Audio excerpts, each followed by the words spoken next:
Good evening and welcome to the City Report Common Council meeting on this February 16th, 2021 day at 6:03 p.m. I am taking off or down my mask because I am protected and protecting the individual sitting next to me here with our sneeze guards. And it's glad to have everybody here back in person. It's been a long time. And I will call to order this meeting. Councilman Vincent, Pledge of Allegiance. I pledge allegiance to the flag of the United States of America and to the republic for which it stands, one nation, under God, indivisible, with liberty and justice for all.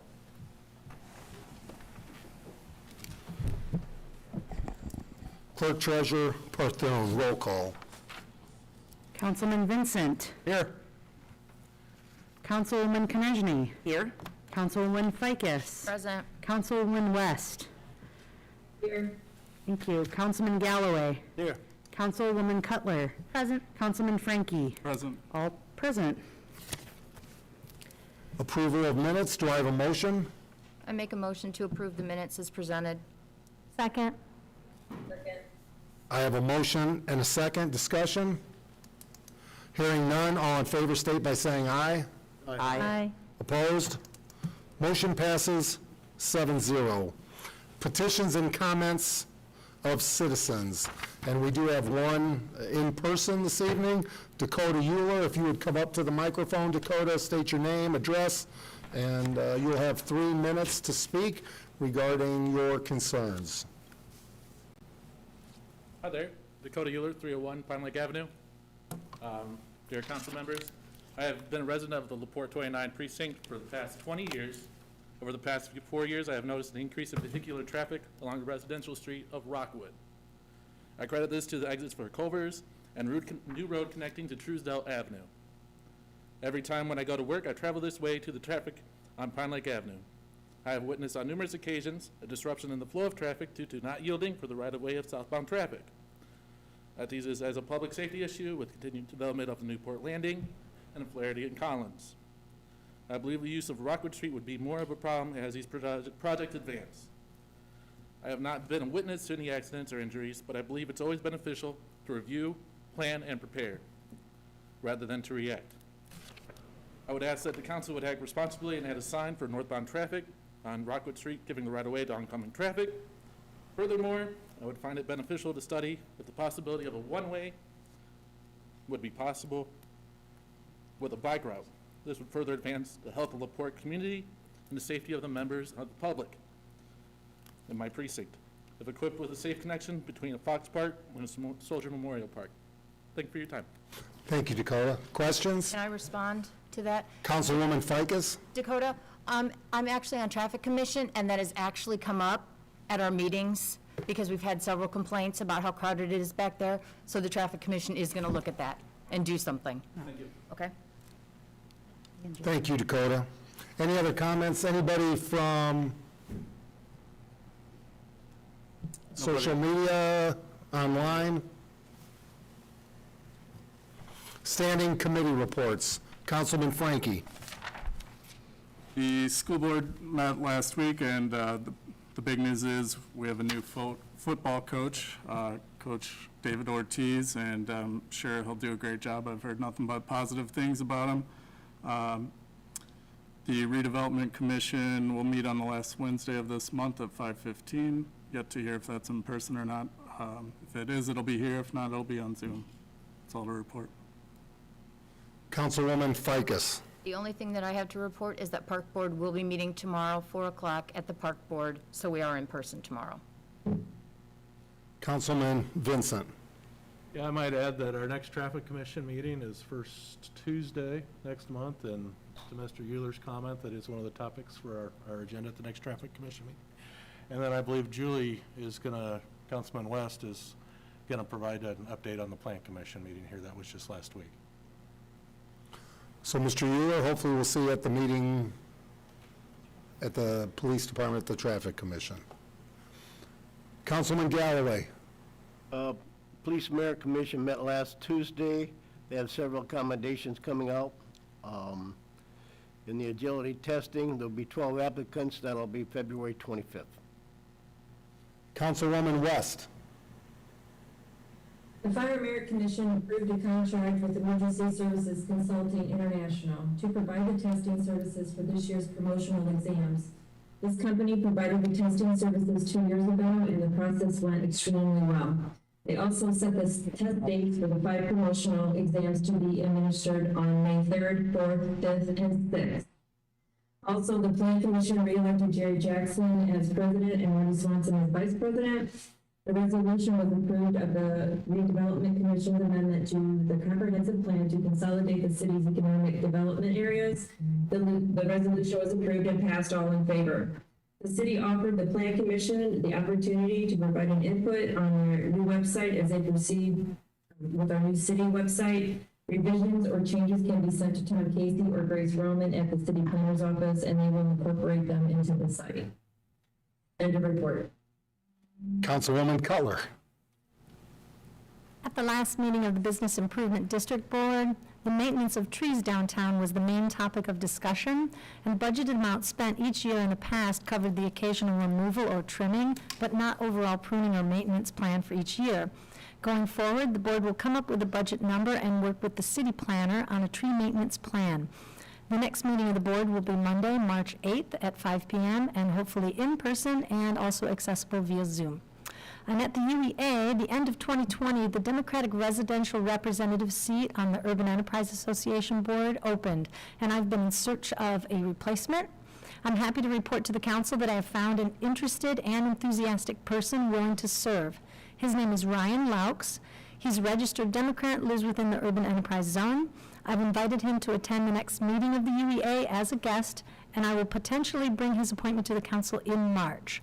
The upcoming meeting of the UEA is this Wednesday, February 17th at 4 p.m., and will be in person at City Hall as well as accessible on Zoom.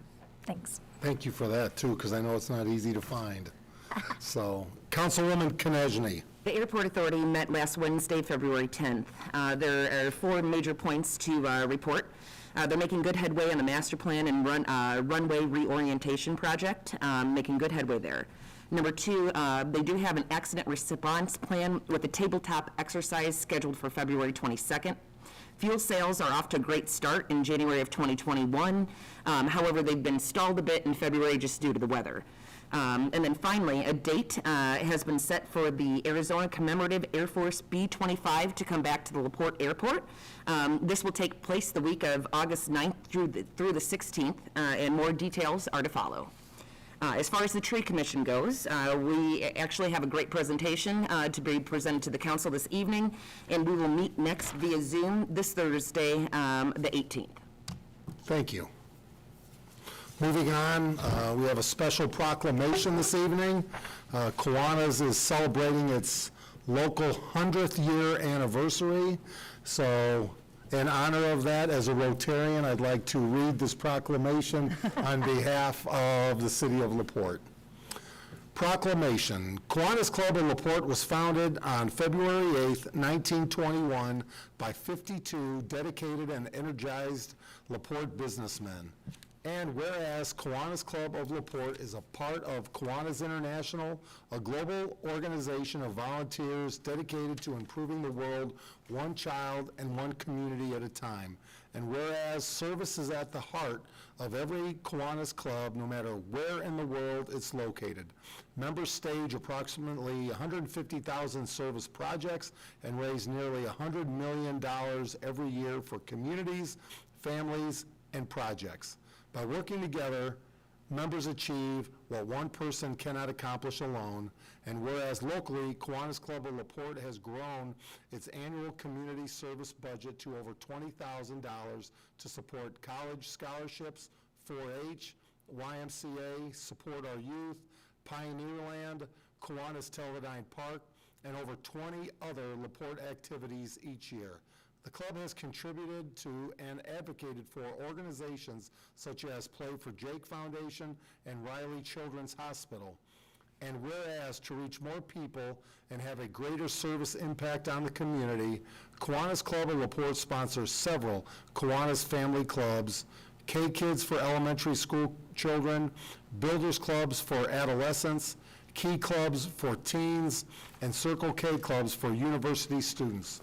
And whereas the club celebrates its 100th year anniversary on February 8th, 2021, with its annual Radio Days event on WCOE 96.7 FM The Eagle, and now therefore I, Thomas P. Dermody, Mayor of the City of LaPorte, State of Indiana, and further declare Monday, February 8th, 2021, Kiwanis Day in LaPorte, and encourage our community to honor the accomplishments and the ongoing contributions to our community.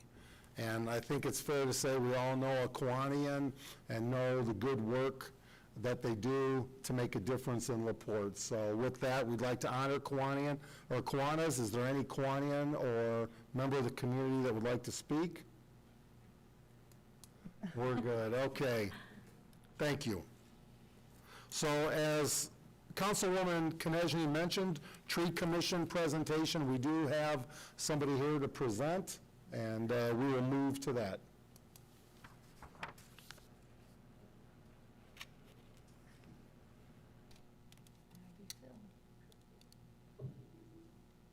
And Sarah, is Sarah going to lead that?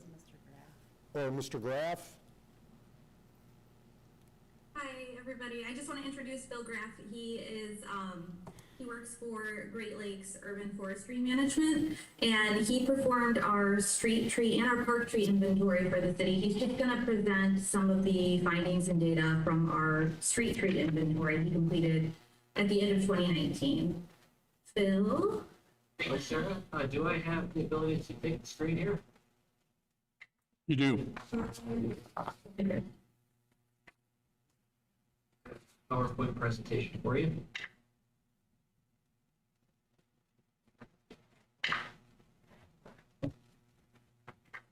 All right.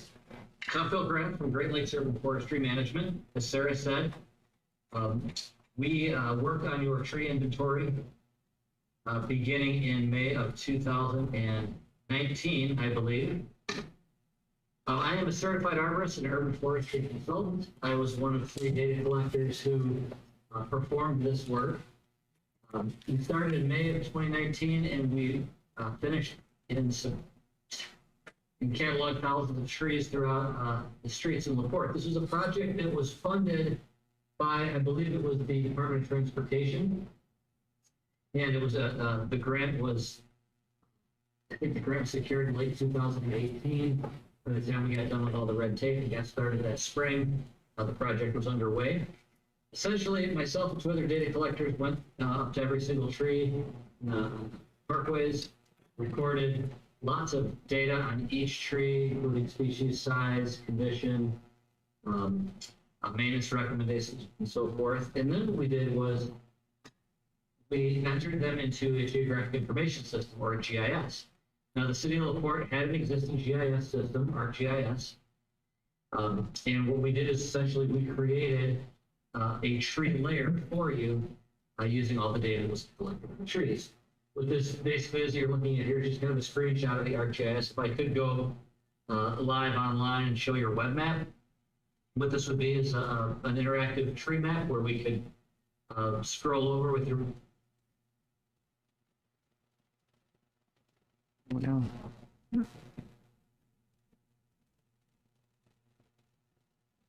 Phil, can you hear us? We lost your mic, Phil.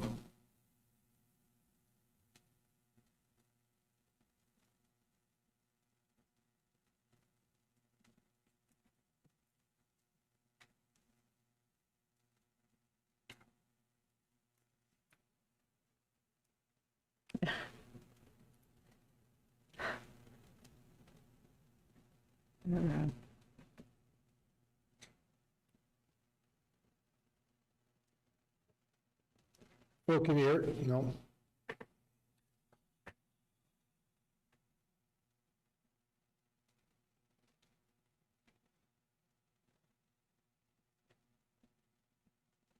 I wonder if I can hear him on here.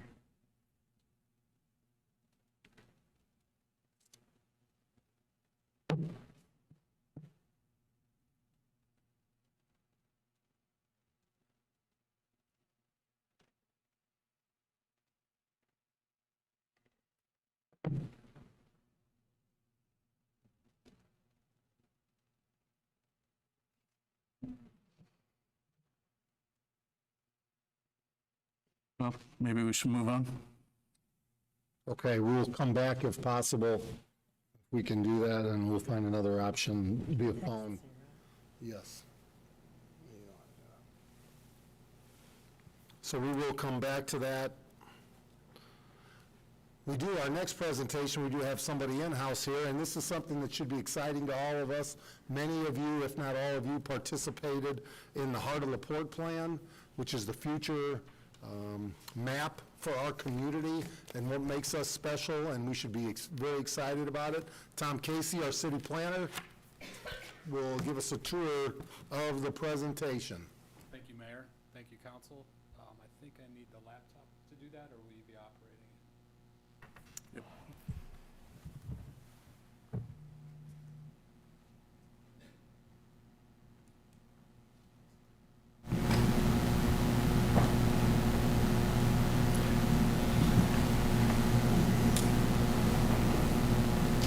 While we're setting it up, I'd like to first say, can everyone hear me okay? I'd like to first say thank you to Maria Fruit and the Healthcare Foundation of LaPorte, which generously funded the research and the final plan for the Heart of LaPorte that we're reviewing today. I also want to secondly thank both Beth Schrader and Nick Minich for over 2 years of effort getting the Heart of LaPorte plan to this stage that it's at today. And that needs to be recognized. So let's see. So with that, what is the Heart of LaPorte plan? The Heart of LaPorte plan is a subdivision plan, basically a sub-area plan of downtown LaPorte. The emphasis of the design is based on walkability and active transportation. So how do we get around downtown LaPorte without the automobile? That's what this plan is about. The plan connects 4 distinct areas. They're listed on the sheet, but in order, starting with downtown, working our way counterclockwise. Downtown would be considered what we call the Stitch, which is Monroe Street, just north of Lincoln Way, all the way to the tracks to Washington, which is where the Dye properties are, the old LaPorte Gas and Electric building.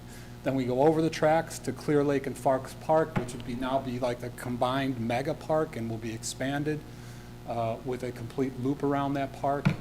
Then we go to Newport Landing, which is the commercial area, which will benefit greatly from the activity and the fact that we have the Chessie Trail going right through there. As the Chessie Trail is expanded, Chessie Trail 2 will go over Pine Lake and reach into the old hospital site.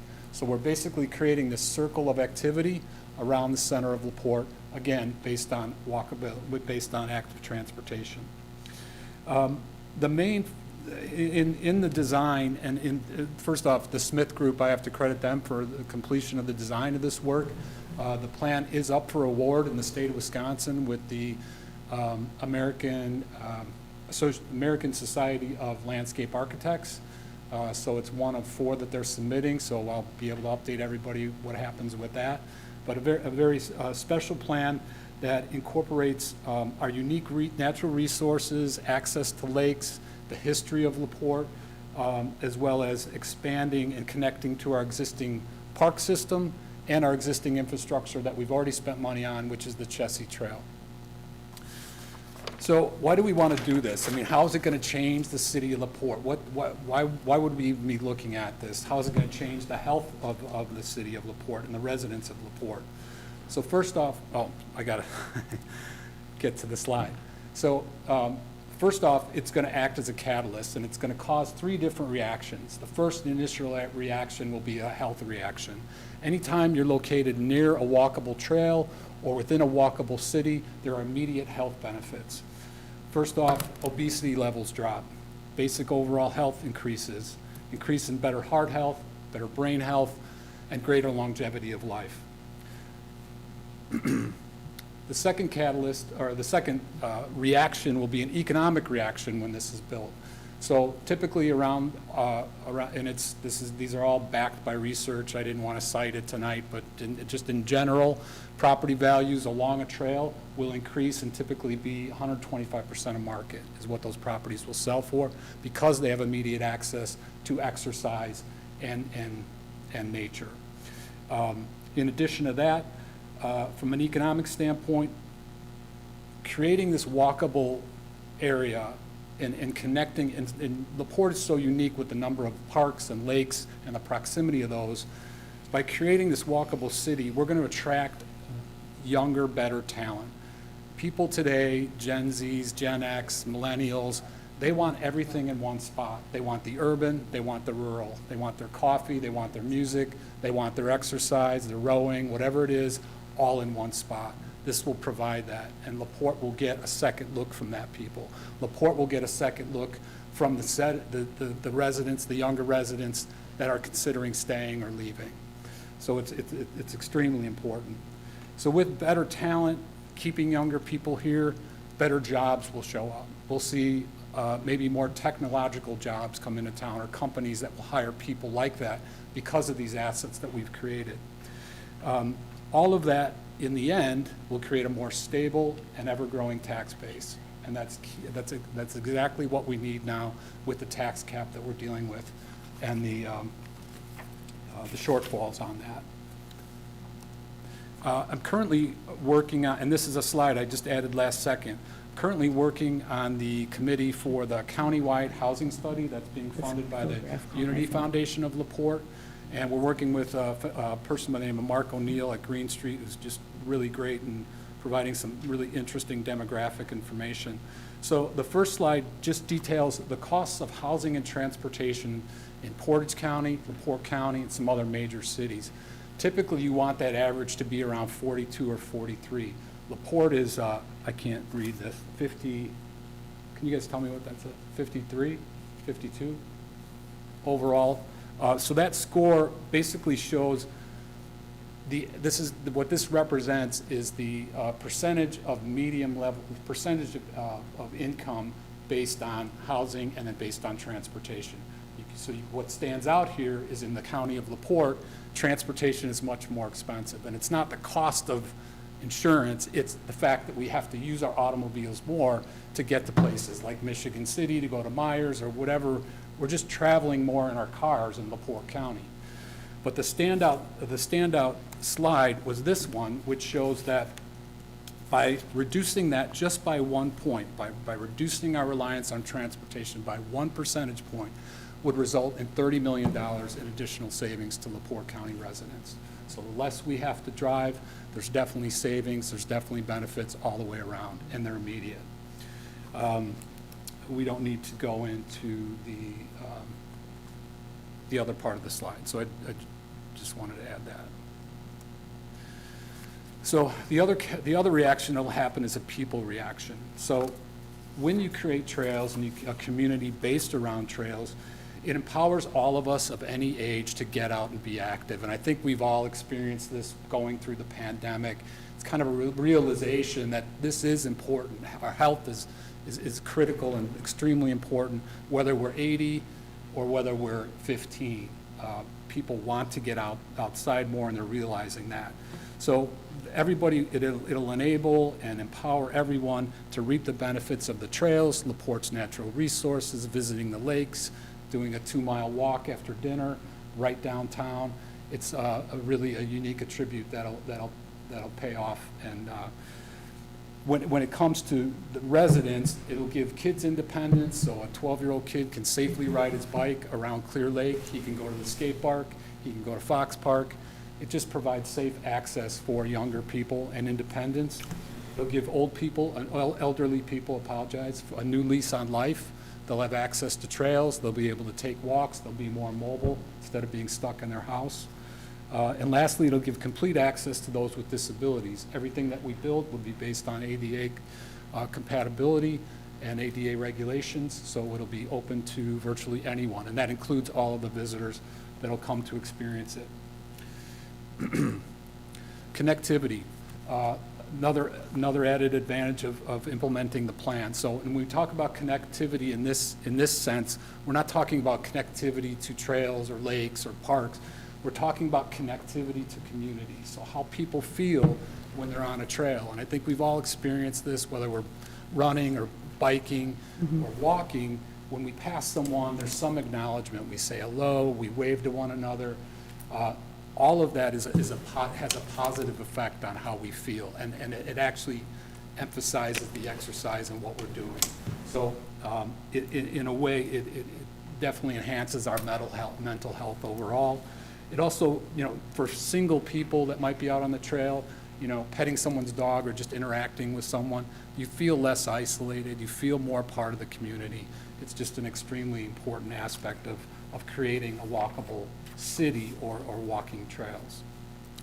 And lastly, we're going to be linking destinations. So as you drill down into the plan, which we're not going to do tonight, you're going to see through these different 4 sub-areas, Clear Lake, Newport, the old hospital site, downtown, we're going to be creating greenways, green areas where people can meet and relax, different points along the way as you travel, whether that's 2 miles or 6 miles. We're going to incorporate, and when we do that, we're going to incorporate different aspects of LaPorte. It might incorporate the history of LaPorte. It might incorporate the culture and art aspect of LaPorte. There might even be apps that we would have along Clear Lake that would be exercise apps. So it could be the Slicer Loop, and it's a challenge, and you've got to do different exercises at different points along Clear Lake. There's a lot of different things you can do with digital technology now.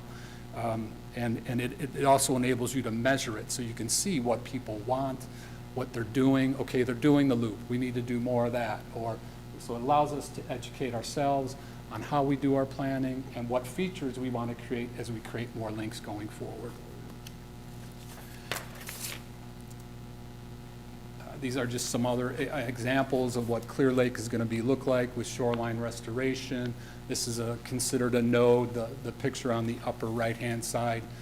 On your left-hand side, that is the pedestrian bridge that would cross the Norfolk Southern Tracks and land in Clear Lake, connecting downtown to Clear Lake. This is just an overall layout. And in closing, the Heart of LaPorte plan will provide timeless and infinite return, not only to our generation, but several generations going forward as it's maintained and kept and continued to be expanded upon. So it's really a legacy plan. It'll change the culture of LaPorte. It'll change how we are viewed, our desirability, the city's health, and the city's economy. So I would ask that you endorse the plan and approve it at some point, and I'm happy to answer any questions on the plan right now. Tom, thank you. And could you just share very briefly, you're competing for grant dollars right now, but we are seeing dollars, we're focused on dollars to begin this plan again, or continue this plan this year and work on downtown. Yes, we are, through various different resources, including the Healthcare Foundation of LaPorte. We're seeking out any type of grants we can find to get this started. It's extremely important. From a planner's standpoint, I have it's a priority for me. I feel very lucky to have this plan in front of me and have had Nick and Beth do all the work on the back end. It couldn't be any better from my standpoint. So very excited about it. And thank you to Maria Fruth and the Healthcare Foundation and their team. So, questions for Tom? Hearing none, we will put... I have just a quick question. Okay, so it's been 2 years up to this point.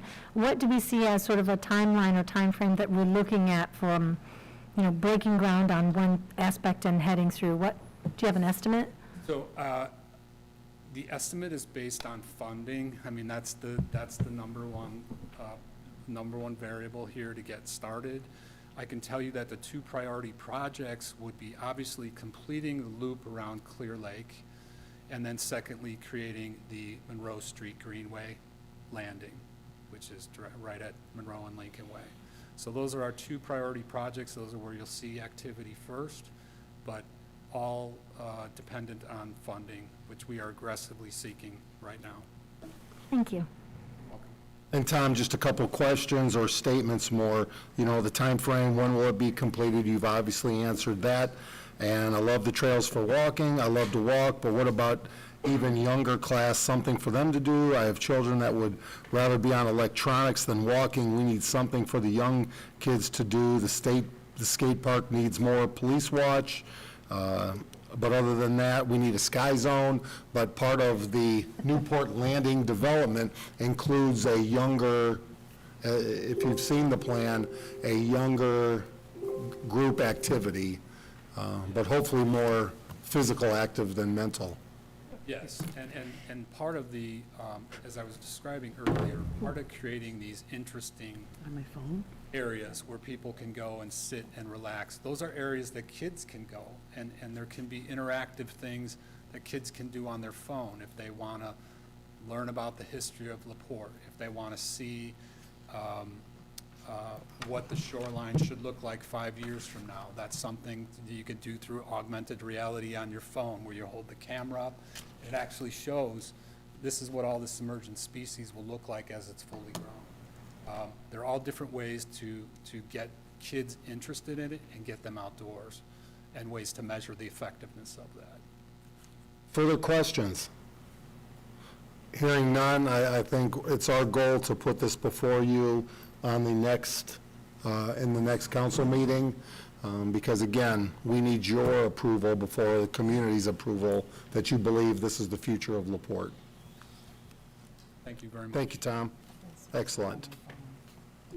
So we're going to try again with Mr. Graff. Mr. Graff, can you hear us here?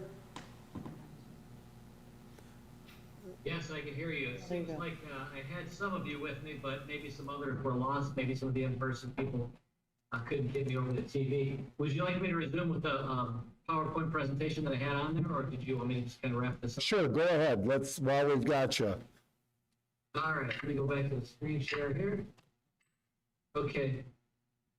Let's see, where were we? I think we were just kind of looking at tree statistics. While I'm queuing this up, I did want to mention that back in December of 2019, after the project was complete, I did present this presentation in a similar fashion to the village council or the city council at the time, but I know there's some new faces here and some new people, and due to the transition with Sarah and everything, we thought it would be an appropriate time to maybe kind of reintroduce the whole tree initiative. So I think I was somewhere in here when I lost you guys. So this is a geographic information system that houses all your tree data. Trees are a layer on the city's existing GIS. And so we can use this as a very valuable tool when it comes to managing your urban forest. While we were out conducting the tree inventory, one of the most important pieces of information we collected was maintenance recommendation. Should a tree be pruned? Should a tree need to be removed? Were there anything special that was recommended for that tree? And we built subsets of those and provided lists and specific maps for work that was recommended over time. This was kind of the nuts and bolts of the urban forestry management plan that was the end result of this project, essentially. So if you could kind of think of it like this, the tree inventory was what you have, and then the urban forestry management was, well, now what are we going to do about it? How are we going to improve trees, which essentially are our green infrastructure? Basic statistics, there was just under 6,000 trees total, 5,000 open planting spaces, so potential sites where trees could be planted in the future. Those were identified as well. It kind of goes through here and explains your average size of the tree. I'll kind of hit the high points here. The average tree condition of any tree in LaPorte was just a little bit below average. We ranked everything as a 1 through 5, 1 being an ideal tree, perfect condition, 5 being a dead tree, 3 is average, 2 is above, and 4 is below. And we found that there was a higher number of poor condition trees than there were good condition trees. Some of them were aging maples. You can see by looking at the taxonomic diversity of your trees. Maple trees were very, very high. Well, it is Maple City, we understand that. But from a management standpoint, having this kind of imbalance in your species diversity is not a good thing. As you saw in the last decade with emerald ash borer, it was a foreign invasive insect that wiped out an entire species of tree. 40 years ago, there was Dutch elm disease that wiped out a lot of American elm trees.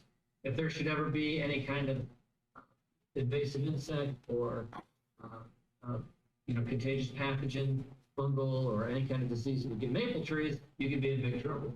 So one of the goals of the urban forestry management plan, aside from getting all the pruning that we recommended done, getting all the tree removals removed, planting trees in the open planting space, probably another one of the high-level goals we had for you was to increase the species diversity and to try to level off what you see there.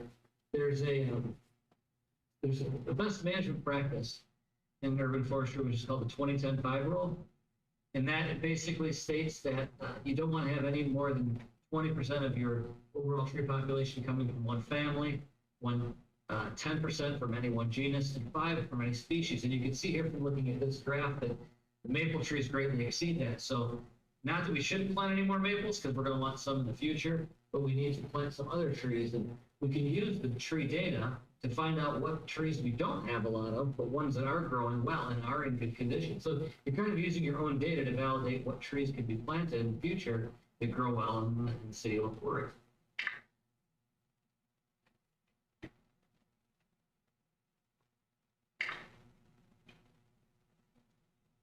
So here's your maintenance status. We found just over 1,000 trees that were recommended for priority pruning. 477 trees were recommended for removal. This is out of a total of just under 6,000. So some of these numbers seem really big until you kind of look at the big picture and see. And so these are trees that I do believe some of your in-house tree department had worked on last winter, because I know I had met with some of the city staff earlier this year, just to kind of take a look at what had been done. There have been some trees removed and some pruned, but I know there's still a long way to go. And let's see, just to kind of wrap up.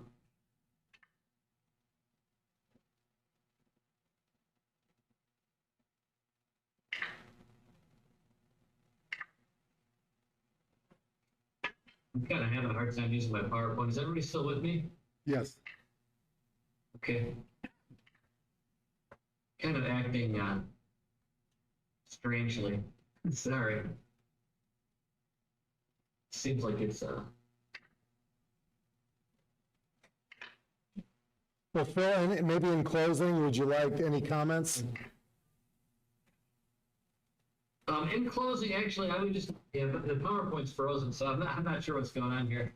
But anyway, I will take questions or facilitate any kind of discussion you guys have, but I will say that as we move forward, I'm certainly here to help you guys.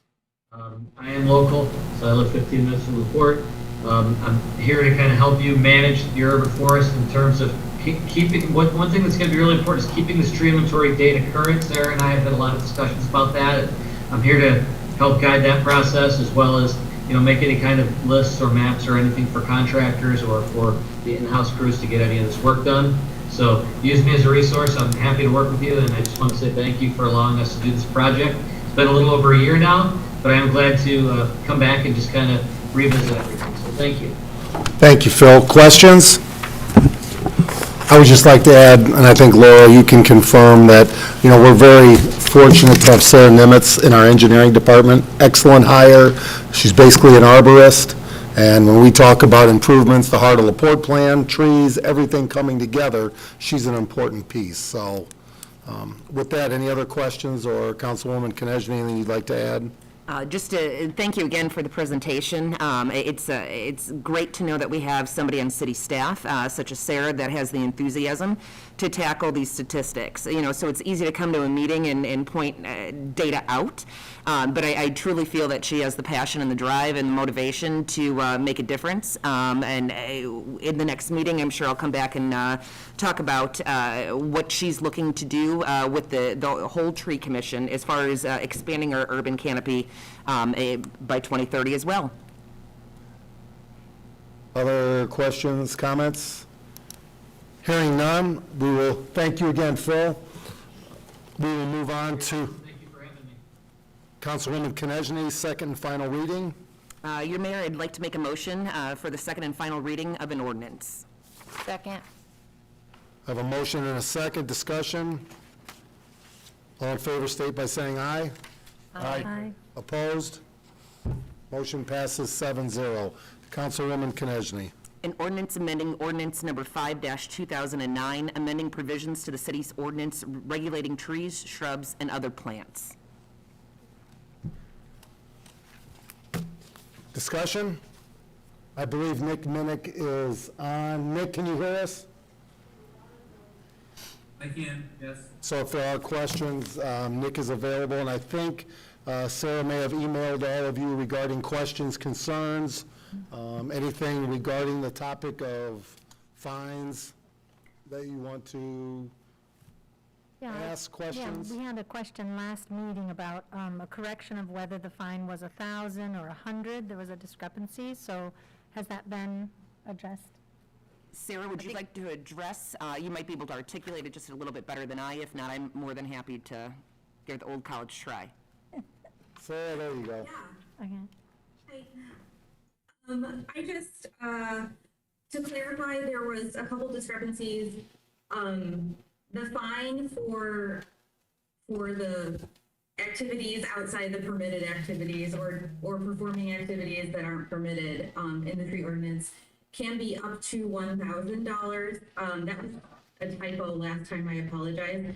And then how we would determine that fine, I sent everybody the information, but basically, like Bill said, we have data about the value that our trees contribute, and we have tools available such as iTool analysis to determine some of the benefits that these trees are providing. So we would just take a critical look at the trees that may have been damaged or removed without a permit, assess their ecological value and other, contributing factors that we don't have anymore because they've been removed, and then determine the fine based on that information.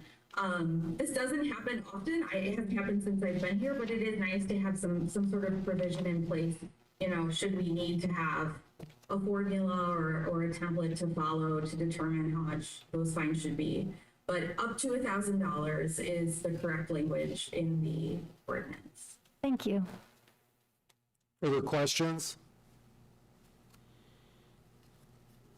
Hearing none. All those in favor, state by saying aye. I'd like to I'm make a sorry, yes, I motion forgot we to are. adopt the ordinance. Go ahead and I'll second it. I have a motion and a second.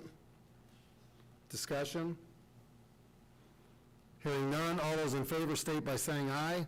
Aye. Opposed? Motion passes 7-0. I apologize again. I struggle with that. 10 years in the legislature where things are moving differently. I gotta get used to it eventually. Also, just Jim St. James asked that if we could all use, whether we're in here in person or on Zoom, to make sure we're using our microphone so they can hear at home. Councilwoman Ficus, introduction of an ordinance. Your Honor, I move to introduce an ordinance read for the first time in its entirety. Second. I have a motion and a second. Discussion? Hearing none. All in favor, state by saying aye. Aye. Opposed? Councilwoman Ficus. An ordinance amending Section 94-322 of the Municipal Code of the City of Porte, Indiana, placing stop signs on Lakeshore Drive and Tyler Street. Whereas the Traffic Commission, after due consideration, has recommended to the Common Council that stop signs be placed on Lakeshore Drive and Tyler Street. Now therefore be it, and it is hereby ordained by the Common Council of the City of LaPorte, Indiana, that Section 1, that Section 94-322 of the Municipal Code of the City of LaPorte is hereby amended to add a stop sign at the following intersections: Lakeshore Drive, westbound traffic at its intersection with Craven Drive; Tyler Street, northbound traffic at its intersection with Washington Street. Section 2, any ordinances in conflict shall be repealed. Section 3, any ordinance shall be in full force and effective upon its passage, approval by the mayor, and publication as required by law. End of ordinance. Discussion? Basically, this is just to put the Lakeshore Drive one on Craven Drive.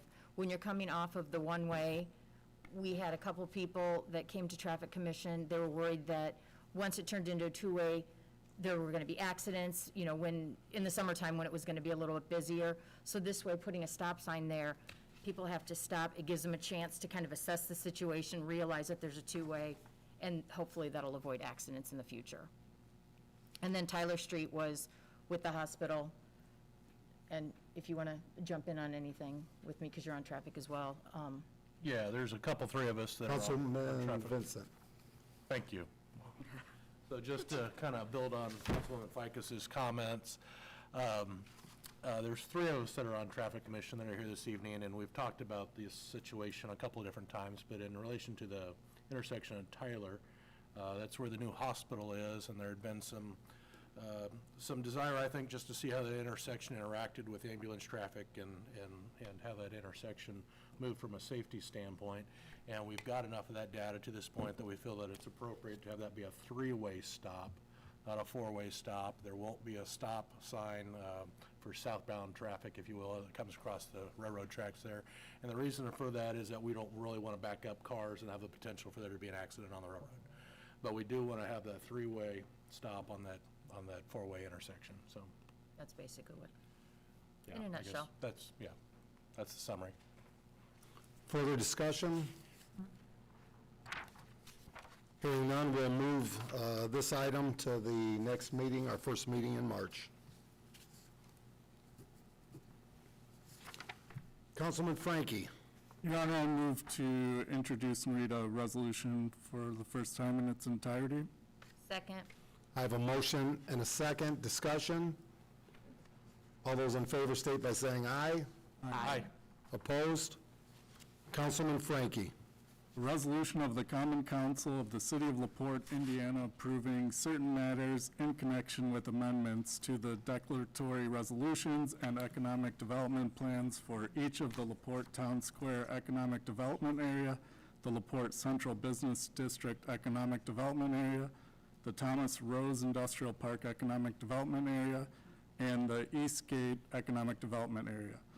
Whereas the City of LaPorte Redevelopment Commission, the Redevelopment Commission, governing body of the City of LaPorte Department of Redevelopment, the department, previously adopted and amended resolutions, collectively the declaratory resolutions, establishing economic development areas known as the LaPorte Town Square Area, the Thomas Rose Industrial Park Economic Development Area, and the Eastgate Economic Development Area, collectively the existing areas, designating certain portions of the existing areas as allocation areas for purposes of Section 39 of the Act, and approving economic development plans for each of the existing areas. Collectively, the existing plans.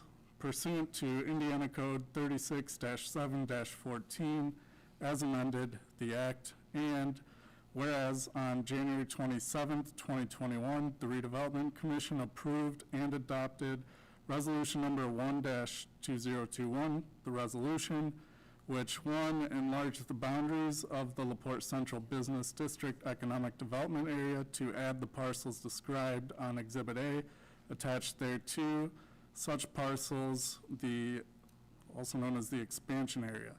Number two, consolidating the existing areas, including the expansion area, into the LaPorte Consolidated Economic Development Area. Number three, consolidated the existing plans into the Consolidated LaPorte Economic Development Area Economic Development Plan, also known as the Consolidated Plan. And number four, amended the Consolidated Plan to add the projects listed in Exhibit B attached thereto. Whereas on February 9th, 2021, the LaPorte Plan Commission approved and adopted a resolution known as the approving order, approving the resolution and determining that the resolution conforms to the plan of development for the City of LaPorte, Indiana, known as the city, and has submitted the approving order to the Common Council of the city, the council. And whereas pursuant to Section 16B of the Act, the Redevelopment Commission has submitted the resolution to this council. Now, therefore, be it resolved by the Common Council of the City of LaPorte, Indiana, as follows. Section 1, pursuant to Section 16B of the Act, the council hereby approves in all respects the resolution and the approving order. Section 2, pursuant to Section 41C of the Act, the council hereby approves the enlargement of the boundaries of the former LaPorte Central Business District Economic Development Area to include the expansion area. Section 3, pursuant to Section 41C of the Act, the council hereby approves the determination that the LaPorte Consolidated Economic Development Area is an economic development area. Section 4, this resolution shall be in full force and effect immediately from and after its passage. End of resolution. Do I have a motion to approve this resolution? So moved? Second. I have a motion and a second discussion, and before we do hear from council, Jason Semler from Baker Tilly is here with more of a brief recap. Jason? Jason, can you hear me? Yes, I can hear you. If you could give us a brief recap of this resolution. What this resolution really does is consolidate these four allocation areas, or four economic development areas into one larger economic development area. And in short, what it does, it gives the city flexibility to use revenue that you receive from one allocation area for projects that are in another allocation area. So really, this is really all it's doing is just giving more flexibility on where and how you can use the revenue that you collect within the city. We're not, one other thing I do want to point out, we're not extending the life of any of the areas or increasing the boundaries. All you're doing is just being able to give yourself more flexibility where the funds can be used. Discussion? Somebody's asking what the mapping is of the expansion. I know we don't have a map readily available, but Well, Jason, this is not an expansion. If you just want to confirm, we're just giving flexibility. Correct, Mayor, we're not expanding any of the allocation areas. The boundaries are the same for all four. We're just kind of connecting them all together into one large area. But for example, if we, the east side of town, if we wanted to move more of those dollars to focus on Thomas Rose Industrial Park, this would allow us to do so. Correct. Further questions? I want to make sure the public does have an opportunity. Any other questions from the public there regarding this topic? not regarding this topic. Thank you, Jason. Hearing no further discussion or comments, I do have a motion and a second. All those in favor state by saying aye. Aye. Opposed? Motion passes 7-0. Councilwoman Cutler, introduction of a resolution. Your Honor, I move to introduce a resolution read for its first and only time in its entirety. Second. I have a motion and a second. Discussion? Hearing none, all those in favor state by saying aye. Aye. Opposed? Councilwoman Cutler. A resolution approving use of enterprise zone investment deduction credits within a tax increment financing district. Whereas Kensington Development Partner here in Kensington has requested of the Common Council of the City of LaPorte approval to use enterprise zone real property investment deduction credits within a tax increment finance district, TIF, specifically the Central Business District Allocation Area Number 2.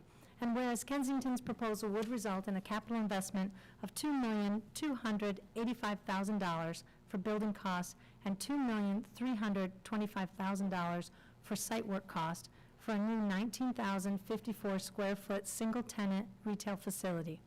And whereas the city planner of the City of LaPorte has provided an analysis showing that use of the investment deduction credits would not adversely affect any TIF obligation in the TIF district. Now therefore be it resolved by the Common Council of the City of LaPorte as follows. 1, that Kensington's request to use enterprise zone investment deduction credits within the Central Business District Allocation Area Number 2 be and is hereby approved. 2, said credits shall be for a period of 10 years. 3, Kensington agrees to a fee of 35% of his investment deduction credit savings paid to the LaPorte Urban Enterprise Zone each year for a period of 10 years to maintain eligibility in the program. 4, Kensington agrees to use local contractors to perform construction work on this project wherever it is feasible. End of resolution. Thank you. Again, because this is another resolution, it can pass this evening. Do I have a motion? Motion. Second. I have a motion and a second. Discussion. We do have Bert Cook here. Bert Cook, would you like to further explain what is happening here? Yeah, thank you, Mayor, and good evening, council members. Bert Cook, Executive Director of the LaPorte Economic Advancement Partnership. I also have Chad Jones here from Kensington on the line with us this evening. Many of you know we do this somewhat regularly, and I've stood in front of you numerous times presenting similar resolutions. This development is occurring at the intersection of Truesdale and Pine Lake Avenue. Again, the resolution outlines a lot of the specifics that would go into this construction project, so I won't recap those. But ultimately, anytime we look to use the investment deduction within an allocation area, we come before you as the council for approval in order to make sure it's aligned with the greater plan of the city. The only other thing that I would note that might be a little unusual with this project, and I just noted so it goes on the record here, it's not included in the resolution, but we did note in our original letter of intent with Kensington that in the event that the urban enterprise zone goes away or the company is not eligible to use this incentive, that in that scenario, we would offer the use of tax abatement in an equal amount. We don't have to act on that today. We won't likely have to do anything with that. But as many of you know, we do have legislation downstate right now that would affect our enterprise zone. And so we just want to note that this company has made a decision to invest in our community based on an incentive package that was put in front of them, including the use of the investment deduction. And in the scenario where they weren't able to use that incentive, we would likely reapproach the council and ask for permission to utilize tax abatement to provide an equal amount of benefits to the company. Happy to answer any questions about this project, and if there's something that I can't answer, I'm sure Chad will be able to weigh in and answer that as well. Chad, welcome to our council meeting. Anything that you'd like to add? Oh, good evening, everyone. Thank you for, contemplating this. We really appreciate it. We're excited to bring this retailer to the community. I guess I'll give you an update on the timing. We're probably, we'll get started once we have full IDEM approval. Obviously, there's a lot of environmental cleanup there. We're probably 2 to 3 weeks from our submittal. There's just a lot of moving parts there. Staff has been great in helping us along with that. So we'll make that submittal 2 to 3 months after that. We should have our approval, and then we'll get started. And hopefully we'll have this thing open early next year. Chad, we're excited. It's a great opportunity for the city of LaPorte, so thank you. And discussion from the council.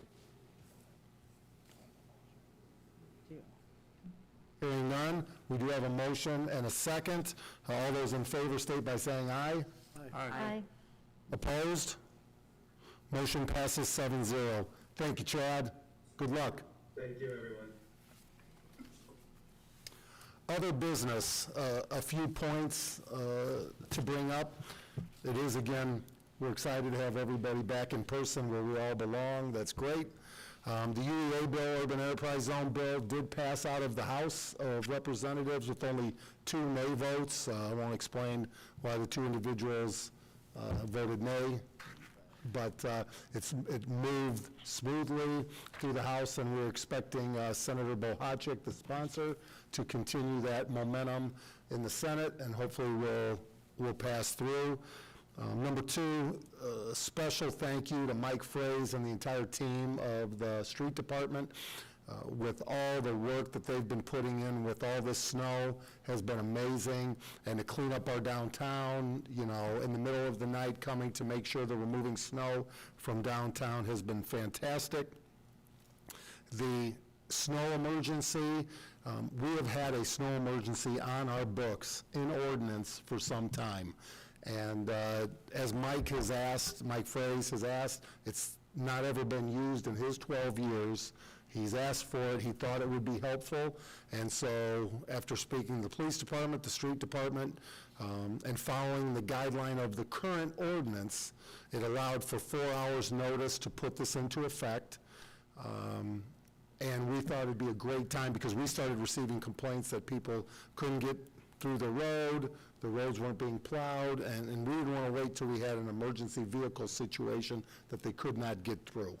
So we did put it into effect yesterday. It's into effect, it was into effect until 7 p.m. tonight. Overall, We had positive feedback, people participated as a team, as a community, but I think this ordinance now gives us an opportunity to review it, say, what do we do well, what could we improve on? I know Councilwoman Cutler and I had some conversation about notice. You know, when this ordinance was put into effect, it was only radio notice which was required. Now we have social media. We put it on radio. We had put it throughout the media.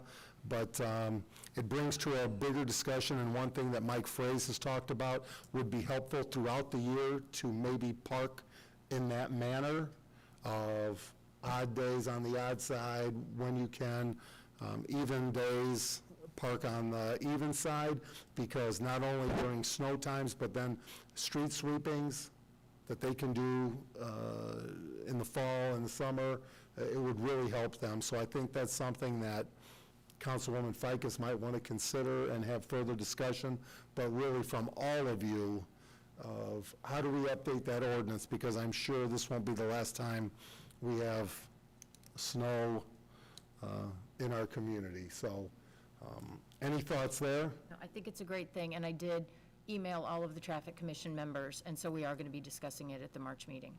Great. Also, we've had calls regarding profanity of flags, political flags that are up on people and individuals' homes. Code Enforcement Director Batchelor and I went to those homes where the flags were waving. And again, because individuals have their First Amendment right, and we do not have an ordinance, you know, we just asked upon their good grace of considering that kids are walking by, parents are concerned, and the flags are still flying.